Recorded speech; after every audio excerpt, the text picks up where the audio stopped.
جربنا بازوكا قبل كده، قلنا نجرب هارت اتاك بقى. ده المنيو بتاعهم، ده المنيو اللي قلنا الناحيه التانيه يا محمود. هنا في يلا.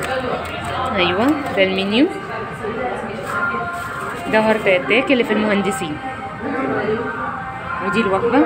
طبعا احنا بنحب البروستد، ما بنحبش السندوتشات، بس هو في سندوتشات كتيره جدا اللي عايز ياخدها. دي وجبه قطعتين ومعاها عيش. وبطاطس. الوجبه ب 115. 115 والوجبه الثانيه ب 100 جنيه من غير البطاطس. لو عايز دي معاها وكل واحده معاها بطاطس ب 115. مش هتدوق يا محمود؟ تقول لنا ان شاء الله ندوق حتى البطاطس كده وقول لنا. لا بلاش دوق البطاطس، دوق الاكل كله. هي ده العيش بتاعتها. يلا هي البطاطس المحمره. محمود بيحب البطاطس المنزلي، عارفين البطاطس المنزلي المقليه في البيت دي؟ طب نصفي البتاع بس شويه عشان زيتها معلش. بعد كده ماشي. ما انا هبص على المنيو لغايه لما انت تصفي الزيت. اهو المنيو اهو. في الوجبات اللي هي ام 15 جنيه اهي، دي الوجبات ام 15 جنيه. بقول لك الوجبات 15 جنيه؟ ال 115 سوري. اهي فيها فرايد تشيكن، وفي دي السندوتشات عشان اللي بيحب السندوتشات، وفيها برجر، وفي موتزاريلا، وفي الموتزاريلا ستيكس، وفي الانيون رينج، وفي البطاطس بالجبنه، وفي اللي هو جار الجبنه اهو. جار الجبنه اهو موجود اهو. وفي النافوره دي اللي هي نافوره الجبنه دي. ناكل بقى ونسيبك من نافوره الجبنه. ماشي. هتدوق وتقول لنا. اقول اسمها ايه الكلمه انت مش عارفها؟ ماشي. ترى هقولها لك متغرب. ماشي. اهم حاجه مزيته زي التاني لما كان بازوكا مزيت. والله مش مزيت؟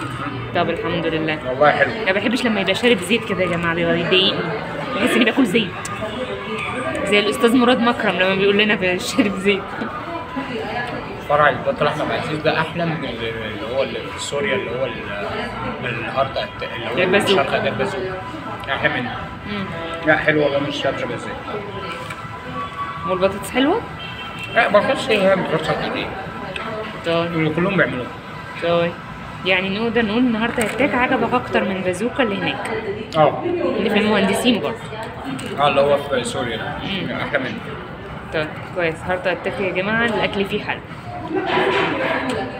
اقفل بقى عشان اكل بالعيش بتاعي بقى، عايز اكل بالعيش. طيب ده اكسبشن المونتن كيك بتاعته. دي الملفيه او دي؟ الايس كريم ساعة. هات الملفيه. عادي جدا الملفيه عشان بحب الملفيه ومحمود بيحبه. ده المونتن كيك سايح اهو. سايح محمود ولا مش سايح؟ ايوه لما قلت له حط في الميكرويف. وعليه ايس كريم. بنحب نشوف محمود وهو بياكل قوي.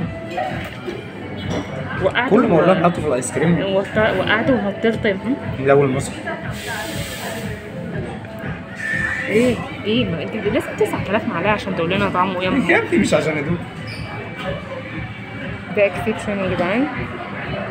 بس اول حاجه دي معلومه ليك، الايس كريم لازم تجربها عشان الايس كريم طعمه حلو شكله. لازم تجربها.